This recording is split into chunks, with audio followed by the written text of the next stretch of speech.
कामचोर देवरानी।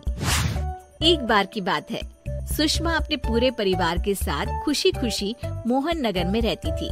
उसकी 2 बहुएं थी, पल्लवी और शिवानी। एक दिन दोनों बहुएं रसोई में काम कर रही होती है कि तभी उनकी सास सुषमा उन्हें बुलाती है। अरे बहू, जरा इधर तो आना। शिवानी, जरा जाकर देखना सासू माँ क्या कह रही हैं। दीदी आप ही देख लो ना जाकर, आपको भी तो सुनाई दे रहा है। अरे मैं आटा गूंद रही हूँ ना, तुम चली जाओ। हाँ तो मैं भी तो सब्जी काट रही हूँ ना दीदी। अरे बहू जल्दी आओ। ओह, ये तो जाएगी नहीं, मैं ही जाकर देखती हूँ कि क्या करना है। पल्लवी सुषमा के कमरे में जाती है। जी मम्मी जी, क्या हुआ? शाम को घर पर कुछ मेहमान आने वाले हैं, तो तुम अच्छा सा खाना बना लेना बहू। ठीक है मम्मी जी, आप बता दीजिए क्या क्या बनाना है और कितने लोग आ रहे हैं। सुनील की मौसी जी और उनका पूरा परिवार आ रहा है। कुल मिलाकर 3 लोग और हमें मिलाकर हुए 9 लोग। तो अभी से ही तैयारी करना शुरू कर दो। और हाँ, घर की सफाई भी कर देना। हाँ अच्छे से। जी मम्मी जी, सब काम हो जाएगा, आप चिंता मत कीजिए। पल्लवी शिवानी को घर में मेहमान आने वाले हैं इसके बारे में बताती है। क्या 9 लोगों का खाना बनाना होगा, घर की सफाई करनी है? बाप रे, सासू माँ ने तो हमें घर की नौकरानी ही समझ कर रखा है। ऐसा नहीं बोलते शिवानी, हम इस घर की बहू हैं और घर के काम करना हमारा फर्ज है। दीदी तो है ही सासू माँ की चमची, जब देखो सासू माँ सासू माँ।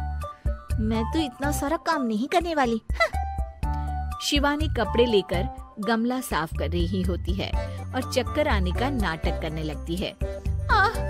मेरा सर चकरा रहा है। तभी वहाँ पल्लवी और सासू माँ जाते हैं। अरे बहू, क्या हो गया तुम्हें? मम्मी जी, बहुत तेज सर में दर्द हो रहा है।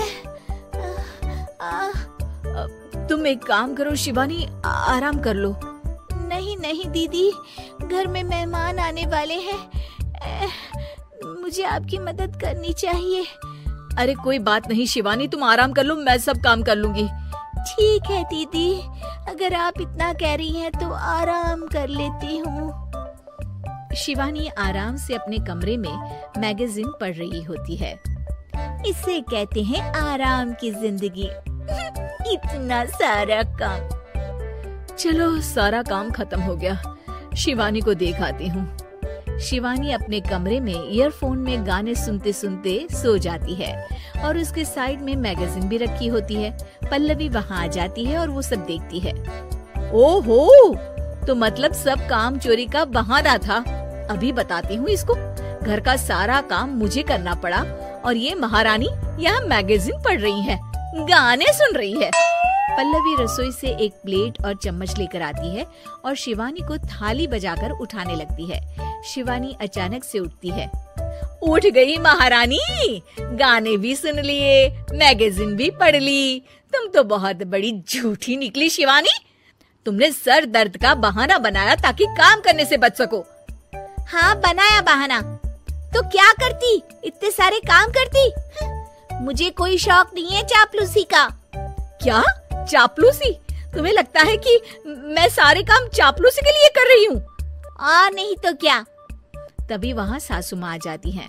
अरे बहू, वो लोग बस आने ही वाले हैं, तुम तैयारियां कर लो। जी सासू माँ, तुझे तो मैं बाद में देखती हूँ। सब खाना खाने बैठते हैं और खाना शुरू करते हैं। तभी सुनील की मौसी बोलती है। वाह भाई वाह, खाना तो बहुत ही अच्छा बना है सुषमा जी, एक एक चीज में क्या स्वाद है। ये सुनकर शिवानी मुंह बना लेती है। उसे अपनी जेठानी की इतनी तारीफ रास नहीं आती। आपकी बहुएं तो बहुत ही अच्छा खाना बनाती हैं। हाँ बनाती तो दोनों ही अच्छा है, पर आज ना ये सारा खाना बड़ी बहू ने बनाया है। छोटी बहू की तबीयत ठीक नहीं थी, सो इसलिए। मानना पड़ेगा सुषमा जी, आपकी बड़ी बहू तो बहुत ही गुणवान है। पल्लवी की तारीफ सुनकर शिवानी को जलन होती है। पल्लवी ये सुनकर खुश हो जाती है और शिवानी की तरफ देखकर उसे चिढ़ाती है। कुछ देर बाद मेहमानों के जाने का वक्त हो जाता है। मौसी जी सबके लिए उपहार लाई होती है। वो सबको शगुन के पैसे देती हैं और अंत में पल्लवी के पास आती है। तुम्हारे लिए शगुन का लिफाफा तो है ही, पर बहू तुम्हें एक और उपहार भी मिलेगा इतना अच्छा खाना बनाने के लिए। मौसी अपने सोने के कंगन निकालकर पल्लवी को पहना देती है। ये लो, ये मेरे मनपसंद कंगन है, अब से ये तुम्हारे हुए। धन्यवाद मौसी जी। ये देखकर शिवानी तो पूरी तरह से जल जाती है और गुस्से से रसोई में चली जाती है। तभी वहाँ पल्लवी आ जाती है और उसे अपने कंगन दिखाने लगती है। देवरानी जी, अब आपका सर दर्द ठीक तो है ना? मुझे लगता है कि अब सर दर्द शुरू हो गया होगा आपका।